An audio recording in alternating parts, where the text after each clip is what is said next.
이제 오늘부터 시작해서 7번의 말씀은 전부 은혜에 관한 말씀만 나누게 됩니다. 오늘 첫 번째 시간, 은혜는 예수 안에 사는 것입니다. 이런 제목으로 말씀을 나누게 되고요. 이번 변화사는 기도와 말씀과 찬양 중에 어디에 중점이 있나라고 한다면 이번에는 말씀에 조금 더 집중해서 갑니다. 말씀, 은혜에 대한 말씀을 우리들이 나누게 될 거예요. 자, 말씀을 시작하면서 그림을 하나 보여드리려고 하는데, 스카이 제서니라고 하는 분이 쓴, 제가 요 근래 읽은 책입니다. 예수님의 진심이라고 하는 책에 보니까 두 종류의 그림이 나오고 있어요. 자, 오늘 말씀을 이해하는 데 좀 필요할 것 같아요. 하나는 자동차를 어떤 운전자가 운전을 하는데 그렇게 좋지 않은 불의한 운전자입니다. 저 차 옆에는 뭐가 세워져 있냐면 가드레일이 세워져 있습니다. 저걸 세워놓지 않으면 다른 데로 탈선할지도 모릅니다. 또 하나는 좋은 운전자가 운전을 합니다. 저 사람에게는 가드레일이 그렇게 필요하지 않습니다. 알아서 잘 운전을 하기 때문입니다. 저 그림이 마치 율법과 은혜가 뭐라고 하는 것을 우리들에게 설명하고 있는 것 같습니다. 우리가 가드레일이라고 하는 율법에 갇혀 운전하며 살아가는 사람인가, 아니면 가드레일이 없어도 우리들이 자유롭게 살아갈 수 있는 그 은혜를 누리는 사람인가를 생각하게 하는 부분이죠. 우리의 머릿속에는 저와 여러분들 마찬가지예요. 다 우리들이 해야 할 일에 대한 목록들이 있어요. 우리들이 뭘 해야 되지? 어떻게 해야 열심히 사는 거지? 어떻게 해야 주님이 기뻐하시지? 그런 생각들을 많이 하지만 사실 우리가 최선을 다하는 삶으로 우리들이 기쁨을 누리는 것도, 우리들이 만족을 누리는 것도 아니에요. 특히 그리스도인인 우리들에게 있어서 우리가 하나님을 위해서 무엇을 하지? 물론 그런 생각을 하나님이 기뻐하시겠지만 우리들이 하는 노력을 가지고 하나님을 기뻐하실 수 있도록 만드는 것이 아니다라고 하는 것은 우리들에게 좌절감을 가져다 줄 수 있는 거예요. 오늘 본문에 빌립과 예수님과의 대화를 보면 제가 지금 이야기하고 있던 이 부분을 이야기하는 것처럼 들립니다. 자, 요한복음 14장 8절에 빌립이 이렇게 이야기를 해요. 빌립이 이르되 주여 아버지를 우리에게 보여주옵소서, 그리하면 족하겠나이다. 빌립이 누구예요? 예수님의 제자예요. 예수님과 함께 살고 있는 사람입니다. 그런데 지금 뭐라고 해요? 예수님, 아버지를 보여주세요. 그럼 제가 족하겠나이다. 지금 그가 뭐 한 거예요? 족하지 않은 거예요. 예수님께서 이렇게 말씀합니다. 14장 9절, 예수께서 이르시되 빌립아, 내가 이렇게 오래 너희와 함께 있으되 내가 나를 알지 못하느냐? 예수님의 안타까운 마음이 있는 거예요. 내가 이렇게 오랫동안 너희와 함께 있었는데, 오늘 여기 예배를 드리고 있는 여러분들, 내가 너희와 이렇게 오래 신앙생활을 했는데 너희들에게 그게 지금 하나님의 은혜가 너희들이 알지 못하는 것이 있구나. 우리가 신앙생활을 하면서 뭔가 답답한 것들이죠. 우리가 하나님을 위해 뭔가를 하고 있는 것 같고 또 그분을 위해 무엇을 하고 싶은데 그분이 보이지 않는 거예요. 조금 어려운 말이 될지 모르지만 이런 우리들의 신앙생활을 하는 것을 이렇게 표현할 수 있어요. 마치 하나님을 자꾸 대상화해서 신앙하는, 하나님은 이런 분이시니 이분을 위해서 내가 어떤 노력을 해야지, 자꾸 대상화하는 거예요. 근데 오늘 예수님은 끊임없이 우리들에게 그렇게 신앙생활하지 말라는 거예요. 자꾸 하나님을 대상화하고 하나님을 위해서 무엇을 하지 이런 고민을 하지 말고 내면화해라. 그러니까 주님 안에, 너희가 내 안에 있는 것이 신앙생활이지, 우리 하나님은 하나님을 위하여 무엇을 할까요? 이것을 기뻐하시는 분이 아니다. 신앙을 자꾸 우리들이 대상화하면 우리들이 어떤 위험 속에 빠지게 되냐면 우상 숭배하는 것처럼 신앙생활을 하게 되는 거예요. 근데 우리 주님께서 자꾸 내면화하라고 하는 이 말씀 가운데는 어떤 의미를 가지고 있냐면 너희들이 은혜 가운데 살아라, 은혜를 누리며 살아라, 이런 말씀을 하고 있는 겁니다. 자, 이제 오늘부터 우리들이 7번 말씀을 통해서 바로 이 은혜가 다스리는 삶에 대한 이야기들을 우리들이 깨닫게 되는 시간이 될 거예요. 아마 이 말씀을 들으면서 많은 분들은, 아마 준비하는 저를 포함해서죠, 이 말씀이 우리들에게 아플 것 같다는 생각이 들어요. 왜냐하면 우리는 그동안 이렇게 신앙생활을 안 했거든요. 우리는 계속 주님을 위해서 무언가를 한다고 생각하고 믿음이 있다는 것을 증명하려고 했지, 은혜를 누리면서 사는 것이 쉽지 않았거든요. 근데 제가 여러분들에게 종종 하는 말이 있잖아요. 하나님의 말씀으로 인하여 우리들의 마음을 아프게 할 때 기뻐하십시오. 왜? 하나님의 말씀이 우리 안에서 일하고 있기 때문입니다. 마치 수술을 하기 위해서 메스를 대고 살을 가르는 아픔, 약을 우리들이 바르는 그 아픔이 있어야 치료의 과정을 지나는 것처럼, 이번에 변화사는 우리들의 신앙을 대대적으로 수술하는 시간이 될 수도 있다는 생각을 가지고 말씀을 들었으면 좋겠습니다. 신앙인이라면 누구나 그런 생각을 하죠. 무엇으로 하나님을 만족시킬 수 있을까? 근데 하나님은 우리가 무언가를 해서 만족하시는 분이 아니라는 거예요. 자, 요한복음 17장 3절에 이런 말씀이 있어요. 영생은 곧 유일하신 참 하나님과 그를 보내신 자 예수 그리스도를 아는 것이니라. 우리가 영생을 얻고 구원을 받는다라고 하는 것은 무언가를 열심히 하는 게 아니라는 거예요. 뭐라고요? 하나님을 아는 거래요. 하나님과의 친밀함 가운데 들어가는 것이 영생이고 구원이라고 말씀하고 있습니다. 뭔가 우리들에게 조금씩 이렇게 명확해지는 것이 있어요. 문제를 이렇게 풀어갈 수 있는 그런 단서들이 있는 것 같아요. 자, 우리들의 삶에 일어나는 문제들도 보세요. 부모와 자식이라는 도식을 가지고 생각해 볼까요? 아마 정상적인 부모라면 다 그런 생각 가지고 있죠. 내가 우리 아이에게 좋은 엄마 아빠가 돼야지. 여기 자식 아닌 사람 아무도 없으니까 정상적인 자녀라면 그런 생각 가지지 않겠어요. 내가 우리 부모님에게 좋은 자식이 되어야지. 그런데 진짜 정상적인 사람이라면 내가 아무리 노력하고 애쓰지만 내가 부족하다고 하는 생각을 하지 않을까요? 아무리 노력을 한다고 해도 그 우리들이 채울 수 있는 일일까요? 그래서 우리들에게는 컴플렉스가 있는 거예요. 이건 내가 부족하지, 이건 내가 안 되는 부분이지. 그런데 이 컴플렉스를 아무리 이기려고 해도 되지 않아요. 아무리 이기려고 노력해도 그것이 우리들의 삶에 늘 상처로 남아있는 거예요. 그러니까 어떻게 보면 컴플렉스라고 하는 것은 우리들이 이길 수 있는 것이 아니라 그것을 우리들이 받아들이고 그것을 우리들이 즐길 수 없으면 컴플렉스는 우리들에게 늘 상처로 남는 거죠. 자, 우리의 신앙을 여기다 대입해 봐요. 하나님 앞에 우리들이 어떤 노력으로 하나님을 만족시켜 드릴 수 있을까요? 그러니까 여러분 아무리 노력해도 우리 신앙의 행위로는 하나님께 만족을 드릴 수 없고요. 그것은 끊임없는 컴플렉스요, 상처일 수밖에 없는 거예요. 그렇다면 방법이 뭐예요? 우리들이 컴플렉스를 컴플렉스로 느끼지 아니하는 것. 결론부터 이야기한다면 우리들이 어떻게 은혜 가운데 우리들이 살아갈 수 있느냐에 대한 문제가 아니겠습니까? 하나님과의 관계에 있어서 우리들이 어떻게 우리의 노력으로 하나님을 만족시켜 드릴까? 그것이 아닌 은혜의 삶으로 우리들이 들어가는 거예요. 우리 그리스도인들이 오해하는 것 중에 심각한 것 중에 하나는 저는 이것이라고 생각해요. 하나님이 하시는 일이 나를 중심으로 돌아간다고 생각하는 거예요. 그러니까 우리가 하나님의 일을 하는데 나를 중심으로 생각하면 내가 얼마나 유용한 존재가 되는가. 참 여러분들이 이게 우리 세상에서 가르치는 너무나 당연한 논리거든요.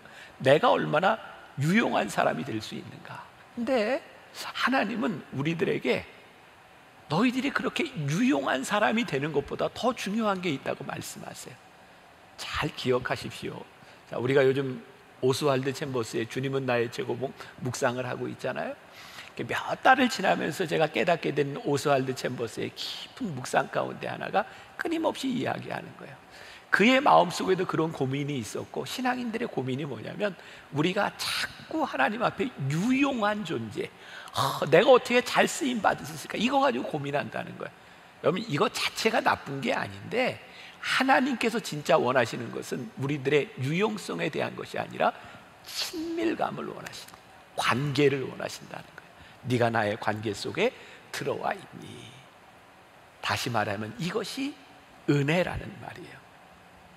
자, 우리들이 하나님 앞에 잘못된 관계, 그것은 우리들의 섬김이라고 하는 것으로 나타나기도 하고, 이 섬김이 율법의 도식 속에서 우리들에게 나타나기도 해요.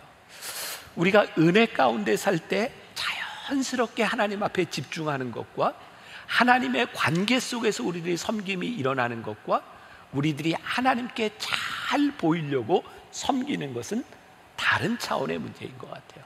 어제 제가 토요 예배 때도 이런 예를 들었는데, 제가 이 예를 들고 나서 저녁에 집에 들어갔더니 우리 집안 분위기가 싹한 거예요. 뭐 집안이라 제 아내하고 저하고 둘밖에 없는데, 제가 왜 싸했는지를 얘기해 드릴까요, 말까요? 얘기해 드릴게요. 제가 이렇게 예를 들었어요. 마치 우리가 연애할 때, 여기 결혼한 분들 연애할 때와 결혼한 후에 다른 점을 든다면 그런 것 같아요. 막 연애에서 사랑에 이렇게 빠져 있을 때는 뭐 특별히 나를 정해서 만나고 뭐 이런 게 필요 없어요. 그냥 만나는 게 좋은 거예요. 특별히 기념일을 만들 필요도 없는 거예요. 그냥 좋은 거예요. 근데 결혼을 하고 얼마를 살아가다 보면 내가 이 아내와 남편을 이렇게 만족시켜주기 위해서 결혼 기념일도 챙기고 생일도 챙기고 이렇게 챙겨야 될 일들이 생기는 거예요. 그래서 제가 어제 설교하면서, 여러분 우리 그렇지 않습니까? 이렇게 연애할 때와 결혼할 때가 이렇게 다르지 않습니까?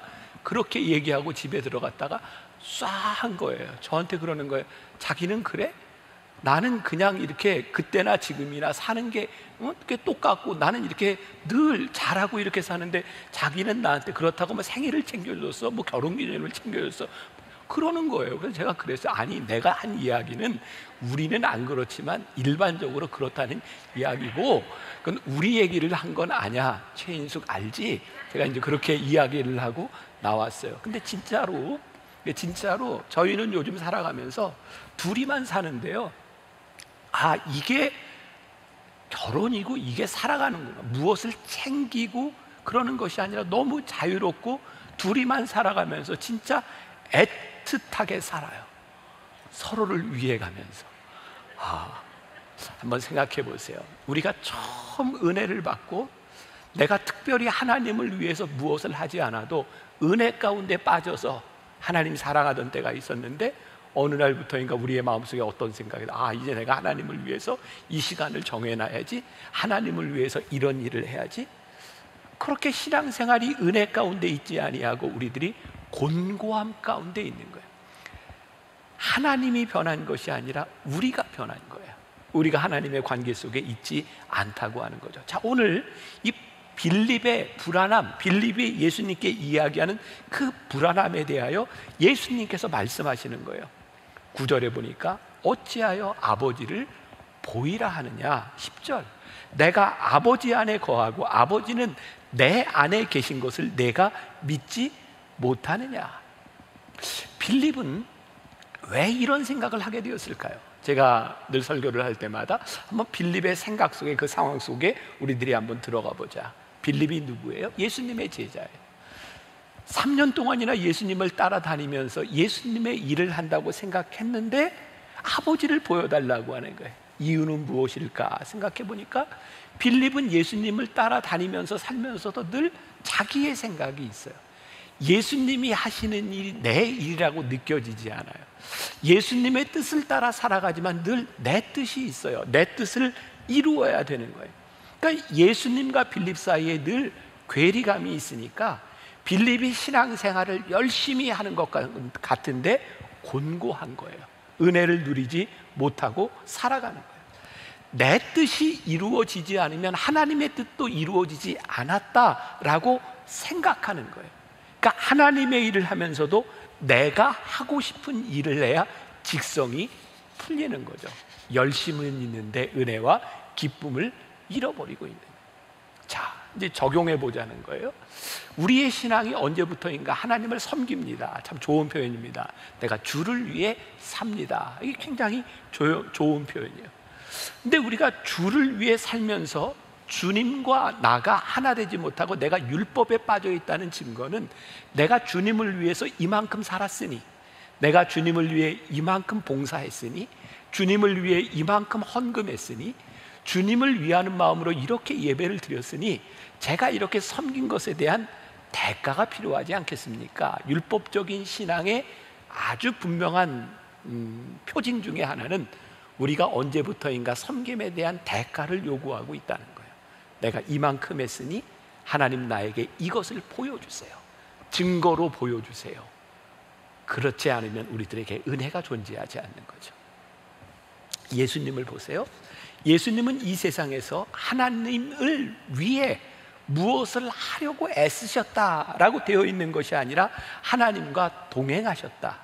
그래서 예수님을 통해서 예수님의 모습을 통하여 아버지 하나님이 나타나셨다라고 되어 있어요. 자, 요한복음 14장 10절 다시 봅니다. 내가 아버지 안에 거하고 아버지는 내 안에 계신 것을 내가 믿지 아니하느냐. 내가 너희에게 이르는 말은 스스로 하는 것이 아니라 아버지께서 내 안에 계셔서 그의 일을 하시는 것이라. 예수님은 지금 무엇을 보여주고 해서 내가 하고 있는 일이 아버지의 일이야.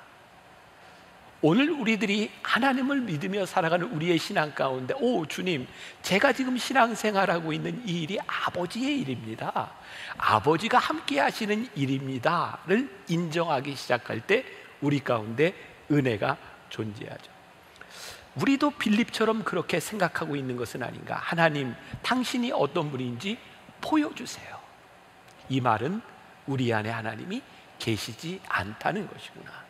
또 다시 비유를 든다면, 우리의 자녀들이 만약 엄마 아빠인 우리들에게 이렇게 얘기하는, 엄마 아빠의 사랑을 보여주세요. 그때 우리들은 어떤 대답을 할까요? 참 답답한 마음이 있을 것 같아요. 내가 무엇으로 내 사랑을 증명하랴.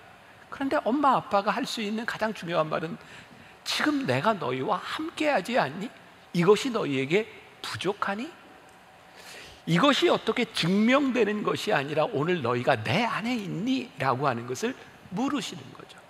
자, 지금 제가 여러분들에게 말하는 영어 문장인데, 이건 한번 여러분들이 사시면서 늘 마음속에 좀 넣어도 좋을 것 같다. 감리교회 창시자이신 요한 웨슬레 목사님이 남긴 유명한 문장 가운데 하나예요. The best of all is God is with us 라는 말이에요. The best of all, 최고의 것은 뭐예요?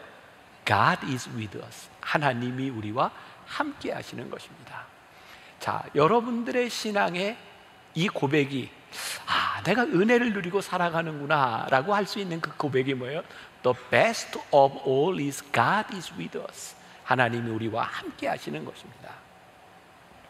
지금 우리들에게 어떤 일이 일어나고 있느냐가 중요한 것이 아니라, 과거에도 현재에도 미래에도 함께 하시는 하나님으로 인하여 내가 은혜를 누릴 수 있습니다.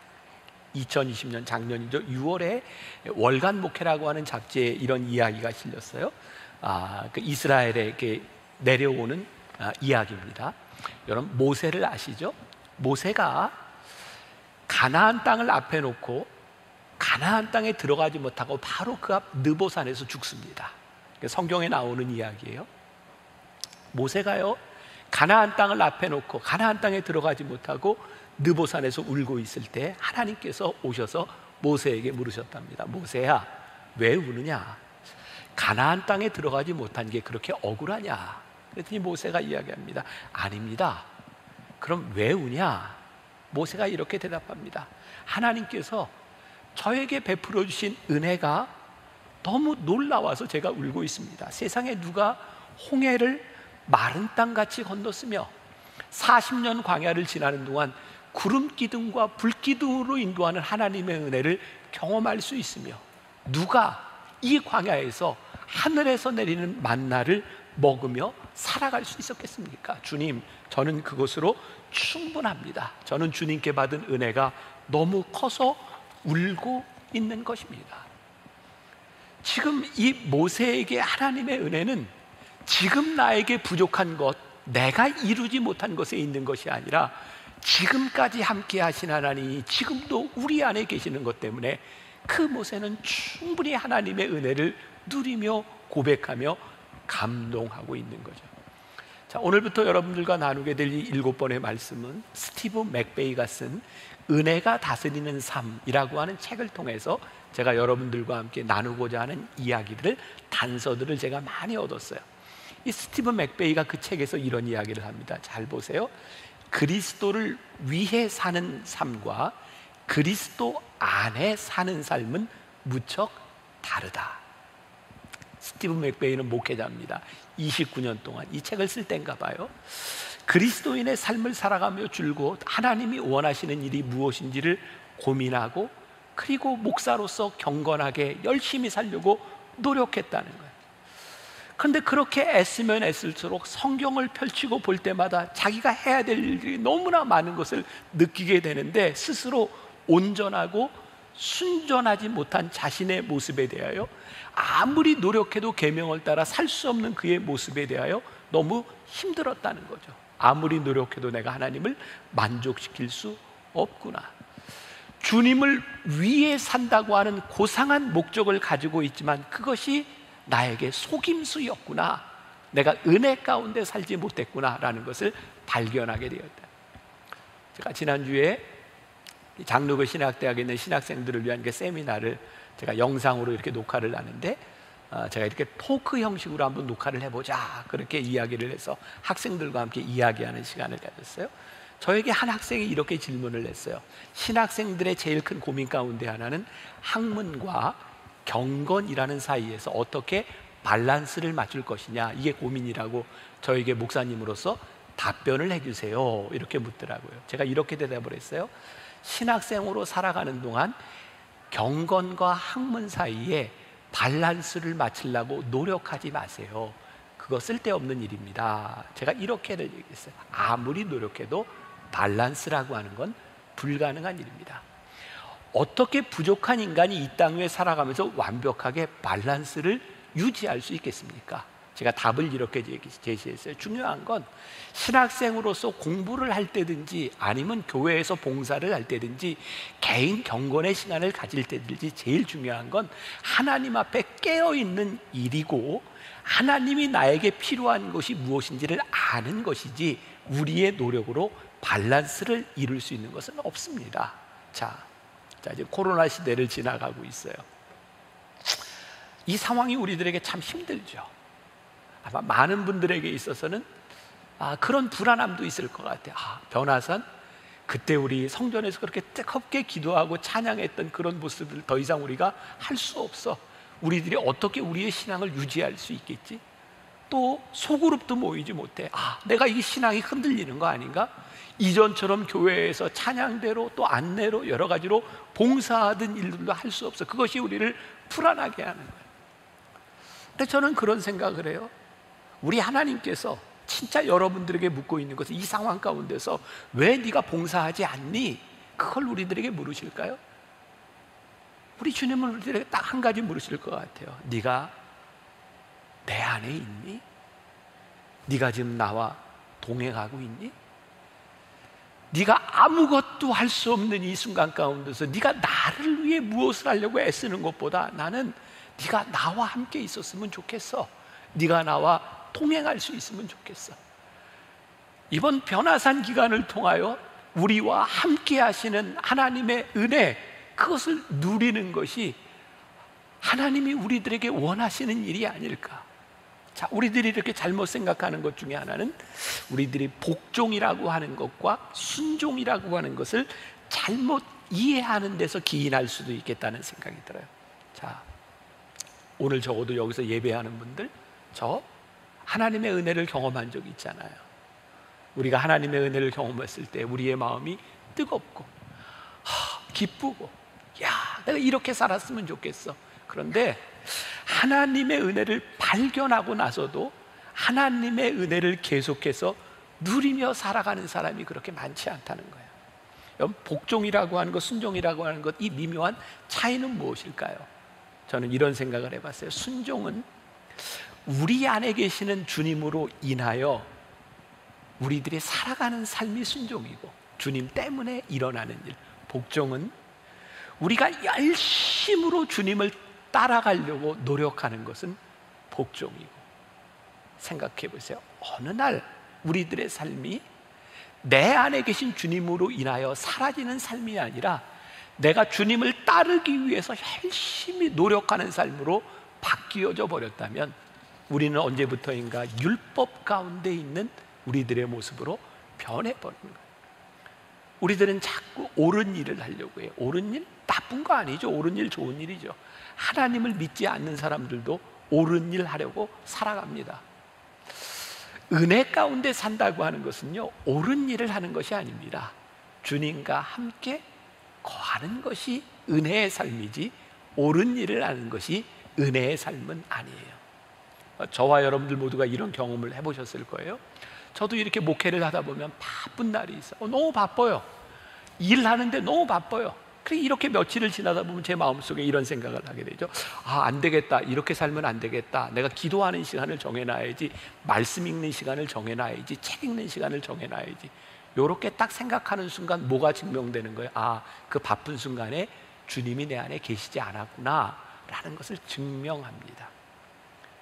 여러분들이 오늘 이 말씀을 들으면서 그래, 내가 은혜 가운데 살기 위해서 내가 이렇게 해야지, 이렇게 결심하는 순간 사실은 우리들이 하나님과 동행하지 않았다고 하는 것을 증명하는 거죠.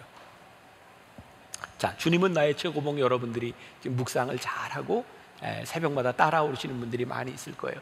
그런데 어느 날 보면 너무 어려워, 이해도 잘 안 돼. 저도 준비를 하다 보면 이거 오스왈드 챔버스가 왜 이렇게 썼지, 제가 아무리 생각해도 설명하기가 힘든 날이 있어요. 그런 거면 여러분들 어떤 날 이러시다 보면 후딱 바쁜 일이 있어도 며칠 묵상을 못하는 때도 있잖아요. 제가 이렇게 말씀드리고 싶어요. 괜찮아요. 우리들이 이해하지 못할 수도, 건너뛸 수도, 우리들이 못할 수도 있어요. 하나님이 우리에게 진짜 너 그 하루 못했다고 요놈 새끼 요거 하루 요거 그러시는 분일까요? 저는 하나님을 그렇게 생각하지 않아요. 중요한 것은 우리들이 하나님과 동행하며 살아가느냐에 있지, 무엇을 했느냐 못했느냐에 있지 않은 것 같아요.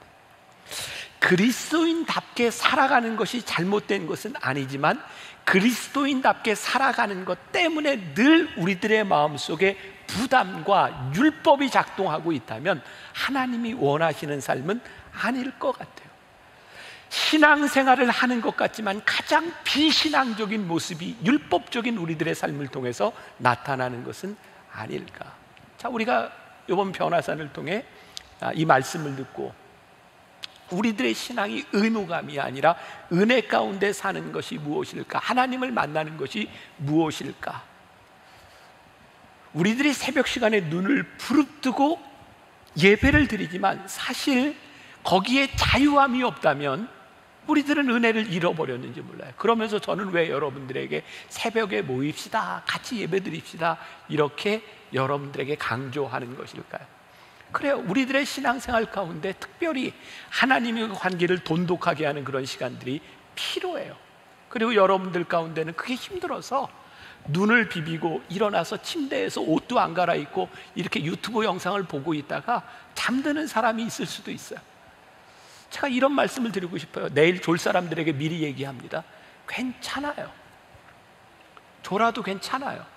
근데 여러분들, 졸아도 괜찮다 이 말은 잘했다 이런 말이 아닙니다. 괜찮다는 겁니다.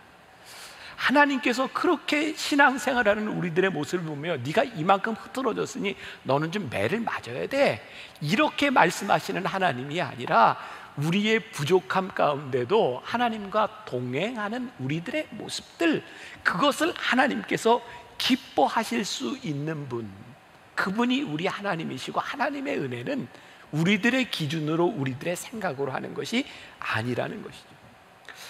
복종의 기쁨을 앗아가고 은혜를 누리지 못하는 것 가운데는요, 우리들이 하나님 앞에 민감하지 못했기 때문이라는 생각입니다. 우리는 너무 많은 것들을 생각하며 살아가고 있죠. 어떤 책에 보니까 아프리카에 선교하면서 성경을 번역하던 한 선교사님이 원주민 말로 번역을 하는데 부딪힌 부분이 있었대요. 그게 뭐냐면 순종이라는 말을 어떻게 번역할까 아무리 생각해도 적절한 표현이 생각나지 않더라는 거예요.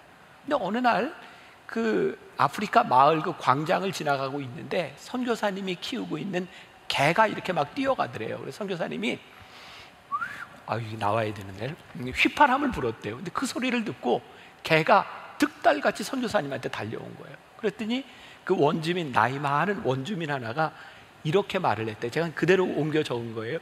무이 아뎀 텔라가우게. 이게 맞는 말인지 틀린 말인지 몰라요. 아무튼 아프리카 말로 무이 아뎀 텔라가우게라고 말을 했대. 이게 무슨 말이냐면 당신의 개는 귀만 있군요.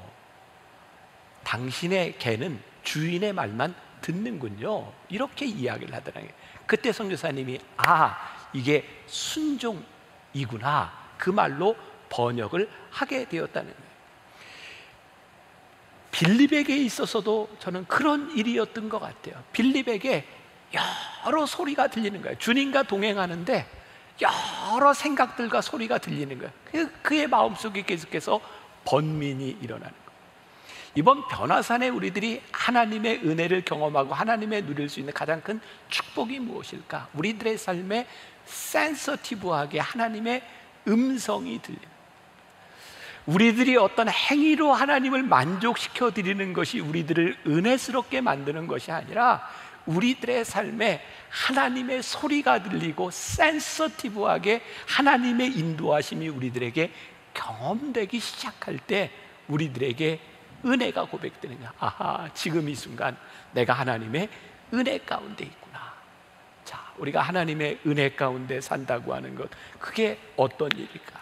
저는요, 우리가 하나님 앞에 구원을 받는 것과 구원받은 자가 은혜로 살아가는 것은 다른 차원의 문제라고 생각하거든요.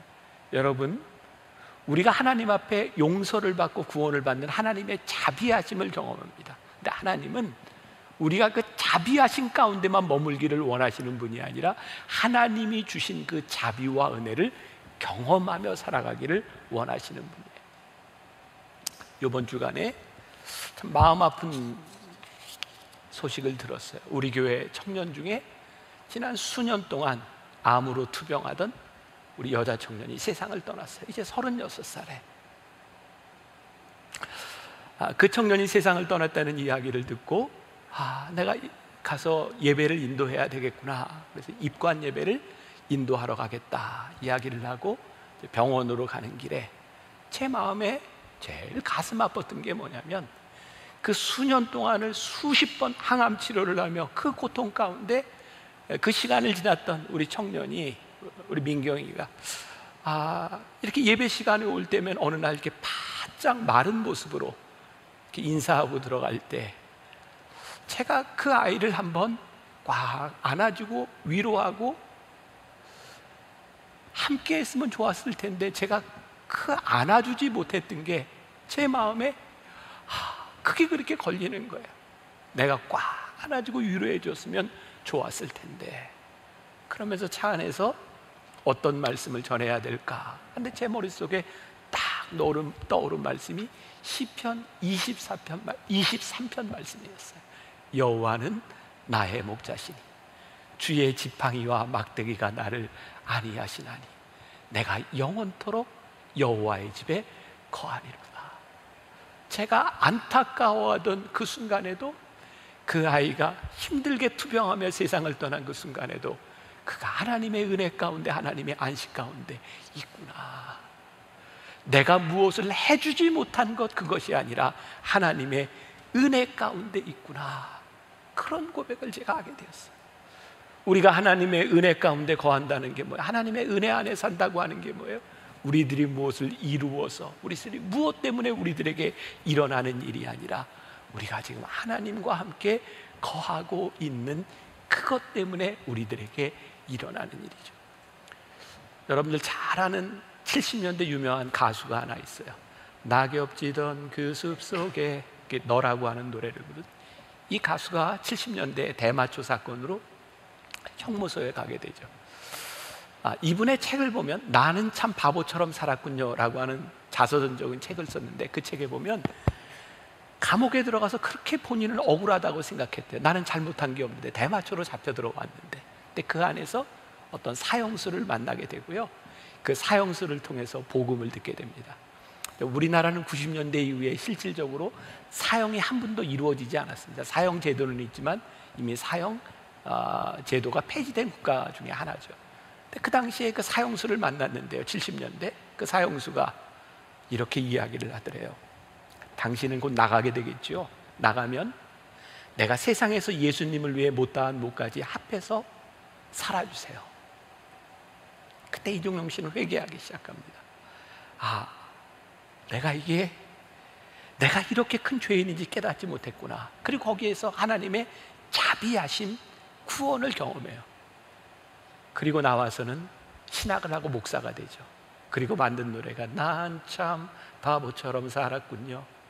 그리고 그분의 신앙 고백을 담아서 예수님을 축하하는 겨울에 태어난 아름다운 당신은, 이게 크리스마스에 만든 노래입니다. 우리들에게 알려져 있지 않지만 그분이요 목회자로서 삶을 살아가요. 그분의 마음 가운데 그 사형수를 바라보며 구원의 은혜를 받았지만 구원받은 자로 은혜를 누리며 살아가지 못했던 그 안타까운 마음, 그래서 그분은 목회자가 되죠. 우리가 하나님의 자비하심을 경험하는 것으로 끝나는 것이 아니라 이 땅 위에서 하나님의 은혜를 누리며 살아간다고 하는 것은 굉장히 다른 차원의 문제라고 생각해요. 하나님의 용서는 우리가 믿는 신앙의 핵심이 아니라 시작일 뿐이에요. 하나님의 용서를 믿는 그 은혜, 용서의 자비를 받은 우리들이 이 풍성한 은혜를 누리며 이 세상에서 살아가는 것, 그것이 하나님께서 우리들에게 원하시는 일, 다시 은혜로 날아가는 삶이죠.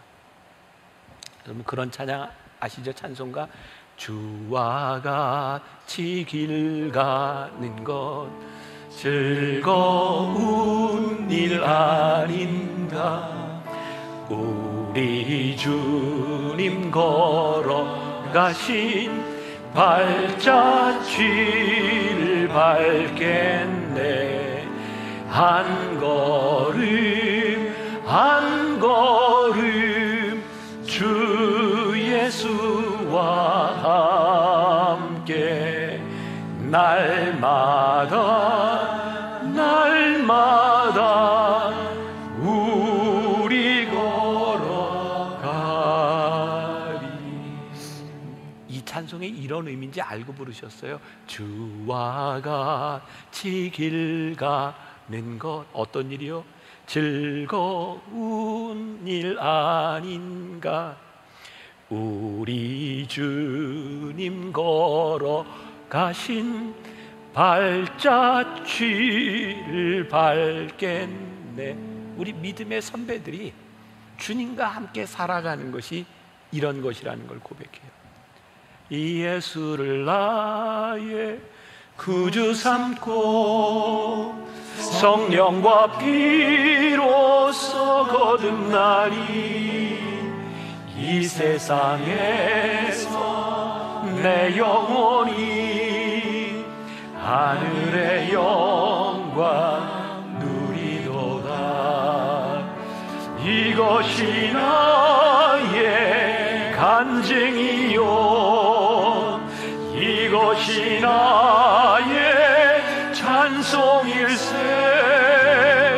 나 사는 동안 끊임없이 구주를 찬송하리로다. 이것이 나의 간증이요 이것이 나의 찬송일세. 나 사는 동안 끊임없이 구주를 찬송하리로다. 나 사는 동안 끊임없이 구주를 찬송하리로다. 이게 은혜 사는 삶이라고. 한번 들어보셨을 거예요. 영국의 어떤 회사에서 사람들에게 이런 공모를 합니다. 스코틀랜드의 에딘버러에서 런던까지 가는 가장 빠른 길은 무엇일까요? 사람들이 공모를 하는데 아이디어를 내는 거예요. 뭐 비행기가 제일 빠르다는 사람, 어디까지는 기차를 타고 그 다음 정거장에서 버스를 타고 가는 게 제일 빠르다는 사람, 뭐 택시를 타고 가는 게 빠르다는 사람, 여러 가지 제안들을 합니다. 근데 그 공모에 1등한 답 들어보셨을 거예요. 사랑하는 사람과 함께하는 것이 가장 빠른 길입니다. 방법에 대한 문제가 아니라 누구와 함께 동행하느냐에 대한 문제죠. 얼마 전에 제가 월드 휴먼 브릿지 일로 홍보대사를 맡고 있는 그 노사연 이무송 씨하고 일을 의논하기 위해서 분당에서 만나기로 했어요. 분당에서 만나니까 제가 식사를 대접하겠다고 뭘 좋아하냐고 이렇게 물었더니 저에게 문자가 하나 왔어요. 이런 문자였어요. 목사님과 함께라면 좋습니다. 이해가 좀 아직 안 된 분도 있어요. 함께라면, 네. 무엇을 먹느냐가 중요한 것이 아니라 목사님과 함께라면, 그게 저에게는 굉장히 감동적인 대답이었어요. 어떻게 하면 여러분들의 인생이 기쁘시겠습니까? 어떻게 하면 여러분들의 인생이 만족스러우시겠습니까? 오늘 우리들에게 주님과 함께라면, 주님과 함께 동행하며 주님의 은혜를 누리며 살아간다면 우리는 율법적이지 않고 얽매이지 않고 더 이상 우리들의 인생의 컴플렉스, 우리들의 문제의 갈등에 대한 문제가 아니라 주님과 함께라면 우리가 은혜를 누리며 살아갈 수 있겠습니다. 이번 변화산 여러분들이 은혜가 다스리는 삶, 은혜가 우리와 함께하는 사람, 다시 은혜로 날아갈 수 있는 그런 믿음의 고백이 있는 변화산이 될 수 있기를 주님의 이름으로 간절히 축원합니다. 우리 변화산 주제가 중에 하나입니다. 아까 불렀던 은혜, 은혜, 은혜. 우리들이 함께 믿음으로 고백하고 우리들이 하나님 앞에 간절히 이 은혜를 구하며 기도하면 좋겠습니다.